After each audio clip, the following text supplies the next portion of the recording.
All right, I sell hatching eggs. They go into incubators, they go under hens. So I figured I would show you guys the incubators that I use because I don't use a big cabinet, expensive incubator. I actually got started using this one that I asked for Christmas about 5 years ago, and it came from Amazon, and it was like 50 bucks, and you can still get them on Amazon for 50 bucks. It is a Magic Fly incubator. It holds 12 eggs, and I use it as overflow.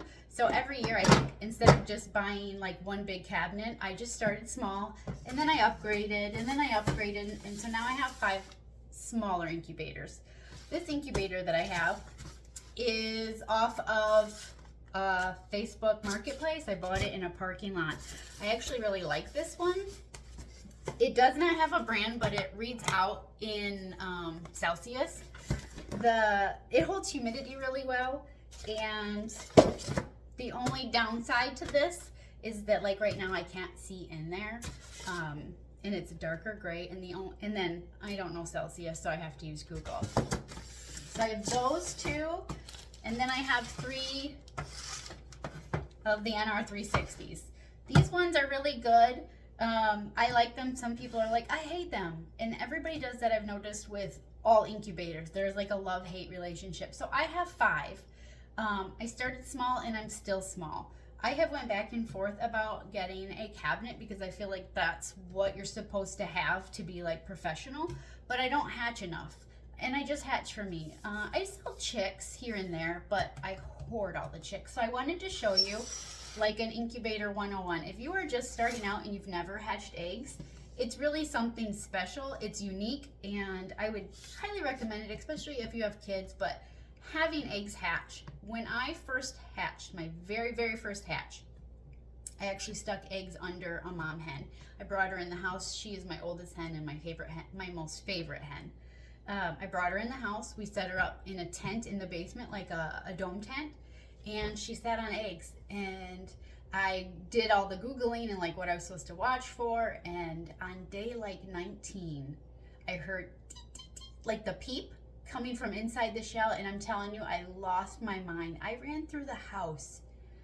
I can't explain the emotion. It was like over elated. I couldn't believe that that was actually taking place inside my house. And every time I would talk to the little egg, Mama would purr, and she hatched 5 babies for me. And I was like, yep, I need an incubator. I have to do this all the time. So this is the incubator that I started with. I asked for it for Christmas, and Santa, aka my mama, got it for me 5 years ago, and I still use it.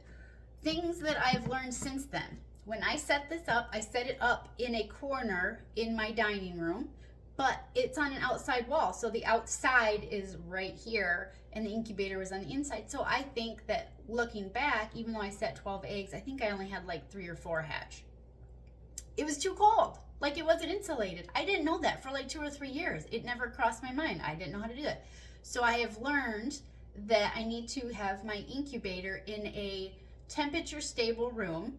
And starting last year, I actually use my closet, my walk-in closet, and I run a space heater set at 70 degrees.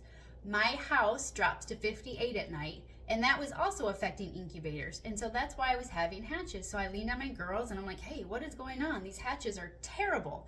And Sarah, my friend at Forever Silkies, was like, try a space heater. Your house gets too cold at night. So those, even though it's 68 during the day and 58 at night, it was too much of an up and a down for my eggs.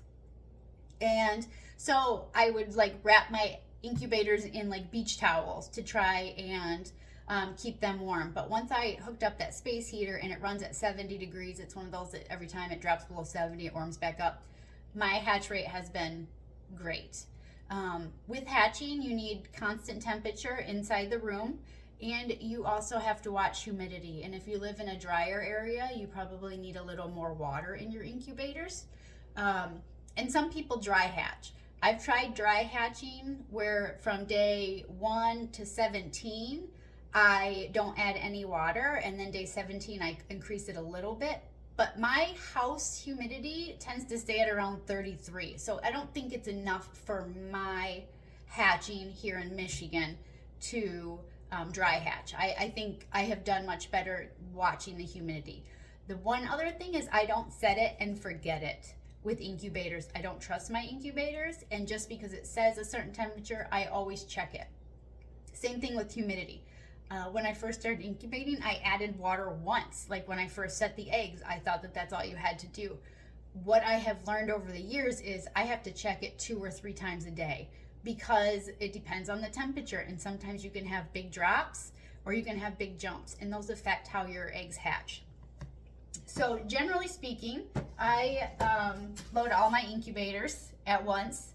I have 5 going. I don't know how many eggs that is, but then after I candle on day 7, I can kind of condense down the amount of eggs. So if I set all 5 incubators and then I candle day 7, I usually end up tossing at least 12 to 15 eggs, which seems like a lot, but when you have 5 incubators, it's not a lot. And once I toss them, then I can put all those eggs into one incubator, and then I can take one incubator away. So this one right here is empty because I just had candled, and the eggs that were in here, that I call these my overflow incubators, they are now in one of my NR360s. So I'll break down normal. I'm gonna use my NR360 because I think a lot of people have these, but I'll break down what I use for hatching. Number 1, don't trust your incubator. I don't care if this says it's running at 99.5, it's a lie. Every single one of my incubators says it's running at the right temperature, but it's not. So I have 3 of these NR360s. I set them up, I turn them on. They all say they're warm at 99.5, and then it'll read me the humidity. This is where your Govee comes in. So this right here is a hydrometer. I have used a couple different hydrometers in the past, and this one I've had the most success with. It is Bluetooth. It can go inside your incubator, and it reads to an app on your phone, and this is like a 0.5 difference. So that means that it can be off by like 0.5. So if my incubator here says 99.5, and then I put this inside my incubator, I actually put it right here in the center. You can see that I have one in there. And then I let it, like I said, it sit for like an hour, and I check my readout. All 3 NR360s will say 99.5, but when I check the app and the Govees, they're all quite a bit different. This incubator right here, I have to run it at 101.5. This dial right here has to say 101.5 for it to register 99.5 on the inside. So don't trust your incubators. This is a hydrometer I started out using. I don't like it. You have to calibrate it every single time that you use it, and you have to like put it in a baggie with salt and calibrate it. It came from like a cigar store. Cool, it worked, but after a couple uses, it starts to get rusty, and I don't think that the dial thingy works as very well. I also, for separate temperatures, I used to use these, and I would tape them on the inside of my incubator like this, so I could get like an accurate readout from the inside. They work, they're fine. But I think they can still be off because the only thing on it is a piece of paper, and I feel like they can, you know, get adjusted even just during packaging. And also these break really easy. They're about like 12 bucks a piece, and I have broken my fair share. Govees, Amazon, 15 bucks. And I've used them for like 2 or 3 years now. Definitely like these, nah, I think they were like $7. It's not worth it because you're gonna have to replace it more often. So when you start incubating and you decide, oh, I wanna have some babies, that's awesome. Come see me, I'll get you some eggs. With shipped eggs, or you can just buy local eggs. So shipped eggs, like if you're getting them from me, you expect a 50% hatch rate because shipping is like that with eggs, so they can get kind of scrambled. Or you can reach out to a local breeder or just a local person who has a rooster with their flock. Just because you want to hatch eggs doesn't mean you have to buy the best of the best at first. Definitely do a trial run to make sure that your incubator works, that your incubator can get your eggs from day 1 to day 21 through hatch well, and that you work out all the kinks. So the incubator tray, this tray right here is to hold some water so that you can keep your humidity up. I actually add a little piece of a sponge right in there. This is where you put your water in from the outside. And I like the sponge because it helps me feel like if I forget to add water, this will retain enough for me until I go, oh shoot, I gotta go get some water. So you start with your incubator here. It does plug in. This is your bottom rack. This is your egg turner. They all have some kind of an egg turner. You can get an incubator where you have to manually turn the eggs. I'm too lazy for that. I'm not doing that. So all of my incubators have an automatic turner. This drops in like this. I do add my Govee right here. And then this right here is the readout and the dial. So I have mine labeled A, B, C, D, E, F, except I don't. I have 5 incubators, and when I labeled them A, B, C, E, and F. I don't know what transpired in my life the day I labeled my incubators, but I am a language arts major, and I completely forgot that the letter D existed. So when you're watching me, you will see A, B, and C, and then E and F, because I don't know what happened. So you turn it on. Your temperature will come here, your humidity will come here, and with this one, you have to actually reset it every time you use it because it has a day countdown. So you use this and this, and you hold it down, and it goes beep, and then it resets back to your standard 99.5 and your days for 21 for your countdown. It also has an egg light, so you can candle your eggs with it. I never use these on my incubators. All of them have it. I actually have a Magic Fly candler that I like a lot better. And I think it was like $15 and it was on Amazon, but it's Magic Fly. This is the inside of it. This is where your heat and your fan comes from. Something that you might not realize is that when you hatch babies, the little fine cute feathers, when they first come out and they're all wet and this is still blowing warm air, they get trapped up in here. You get a lot of debris in here after a hatch. You have to wash your incubators and sanitize them after every use. I know some people will just be like, I'm gonna hatch again, and I am guilty of that, but bacteria can get trapped, and this can affect your heat, your humidity, and also it can cause bacterial infections in your chicks, so you might end up with sick chicks.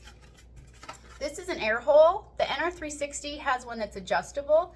My other 2 incubators is just an air hole. So when you're hatching, you assemble like this. Here's your power cord. Let me see if I can get that for you. Power cord and egg turner. If you're hatching and I go straight out of my backyard and I grab eggs from one of my hens, I turn the eggs. I hook up the automatic turner. This thing will spin the eggs and it rotates it just like a mama would if she was hatching it. If I'm hatching shipped eggs, I recommend, and I tell everybody, don't use the turner for 3 days. Because your hatching egg goes in the mail, it gets shipped like this, it gets bounced around, and you're supposed to, when you get your egg, just let it rest because it's been through a rough ride. And then when I put it in the incubator, I don't want it to get jostled and turned right away either. So I let it set without the egg turner for the first 3 days. You just unplug it with this one. The other ones for the egg turner, it's this thingy. So I just make sure that this isn't lined up on the tray so it doesn't get turned. But you have to set an alarm and remind yourself in 3 days to plug your egg turner in because people accidentally forget to turn it in. Now, with that, people still hatch even though they didn't turn it in. So you got day 1, you load your eggs and everything's happy and it goes and you keep a track, you add your little humidity here, and you just keep an eye on them. Day 7 comes along and it's time to candle. And when you candle the egg, you're gonna turn on your candling light and put your egg on there and you'll look to see if there's life in the egg, if there's veins, and I actually have a video to check that one out and it goes through all of my eggs, even the duds. And then the ones that are good, you keep in there. So from day 1 to day 17, you just monitor and keep it at 99.5 and at around, I like 40% humidity, but you need to adjust it for your area. You don't want it too high because then you get a lot of problems like splayed legs. Okay, so day 17 comes along and it's lockdown. And lockdown means that your eggs are getting ready to hatch. The babies inside the eggs are getting twisting around and they're getting comfortable and they're looking for that air cell in the eggs, and they're going to start poking through and start talking. So lockdown means before I lock anything down, I candle again, because if I see any other ones that quit on there, I want to get them out. So let's pretend it's day 17 and we're locking down. I just candled the eggs, and I have all my eggs in here that are going to go to lockdown. They're live, the babies are moving, we're doing good. What you need to do is remove this. You take out the turner. The babies don't need a turner in there. Another tip that I recommend is you get yourself some of this like non-skid rug stuff, and I put it on the bottom here. Because when the babies hatch, they roll around, and I want to avoid this slippery surface. This gives them some grippy to walk on. I like using these. And then when I'm done hatching, I can just throw that away. I also use these in my brooder under the brooder plate. So the eggs are in here. They're sitting on top of this. I leave my Govee in there because I still need to track humidity. I don't need to plug the turner thing back in because I've taken it out, but if it is still plugged in, it doesn't matter because nothing's going to be turning. And then this is where, with the NR360, you open the air vent all the way. Lockdown is when you open it all the way. My other ones, the air vents just stay as is. So you open this all the way, and then you're going to increase the humidity. And on the 360, there's a second cup right here. So you keep this is your cup A and your cup B, and these come with little like red label thingies that go over top, but I threw them away because I'm a derp. So I just stick a piece of saran wrap in there. But when it's locked down, you fill both of these cups. You want the humidity to increase in here. Now you're not pouring a gallon of water in here. What you're wanting is your humidity to increase to about 65%, maybe even a little lower. It's going to depend on your incubator. And that's why I say do like a trial run with some eggs that you don't necessarily care about so that you can learn your incubator. After you fill this and you get your humidity up to about 65%, your job is to monitor the temperature, keep it consistent at that 99.5, and to keep your humidity at about 60-65%. You do not want jumps at this time. Not a big deal. Just don't overfill and keep an eye on it. The humidity will then, because the babies are getting ready to hatch, it will automatically increase from that 60 to 65% on its own up to like 70, 72, 73. Now, they'll hatch. Don't open the incubator. You're going to see gorgeous little fluffs flopping around. They're going to look like they're struggling. They're going to spend 24 hours trying to crack that egg. It is exhausting. Let them be exhausted. Sometimes people say, well, do I help? Everybody says, no, don't help. Generally, when you help a chick that's stuck, it's a chick that wasn't strong enough to hatch. You never want to open the incubator during hatch. The minute you do this to save a chick, the humidity drops out. The babies that are trying to hatch get dried up inside of their shells. It's called a sticky chick. They get like saran wrapped with the membrane of the egg. They can't get themselves out, and there's nothing that you can do other than let them suffocate or take them out and try to save them. But if they're not ready to hatch and you try to save them, they'll bleed out and they'll die anyways. So you gotta let them go. The chicks can stay in here after hatching for 3 days. 3 days. They feed and they live off of that yolk that they had, that they absorbed before they hatched, so they are okay. Now, I will tell you, don't hatch. Don't help. Just don't help them, especially on day one. Those babies are gonna peck their way. They're gonna pip the egg, and then they're gonna work at pecking all the way around, like this, so that they can break that egg and they can come out. It is challenging, and they may be working on it, and they may take a break and rest for a couple hours and then go back at it. You got to take a breath and you got to let them do it. There is times where I could say, yeah, you can help a chick, but you have to take everything into account. Do you still have a lot more chicks that need to hatch? Then you don't want to open it up. they may not actually be struggling. So it's a decision that you have to make, and I will definitely talk about that later on and how to actually help chicks if you have to. But for the most part, let them do their thing. If you know something went wrong, like one time I did have a huge humidity drop, and I knew everybody was shrink wrapped. They were all healthy when they went into lockdown, and an accident happened and the lid got like this, and I won't say who did it, but it was my cat Gustafer. And I did have to help. I still lost chicks. I helped and I still lost. So it's a tough decision, and when you open up the incubator, you're taking on that responsibility of having to help when maybe you didn't have to, and there's a bigger chance of losing more chicks. So I do have these 5 incubators. I have 3 of these and 2 oddball names. I use all of them, and you don't need to have a big cabinet unless you plan on selling hundreds of chicks. So I recommend this one, and I actually really like this one. I have seen it on Amazon from different stores. I can't tell you what it is. It's an odd brand. It's so off-brand, but I do like this because it holds humidity well.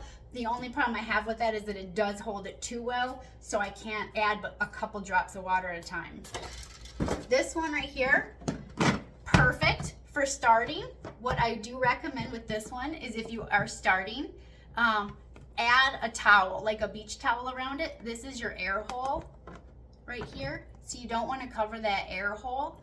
But I do like some insulation around it. So that is how I hatch.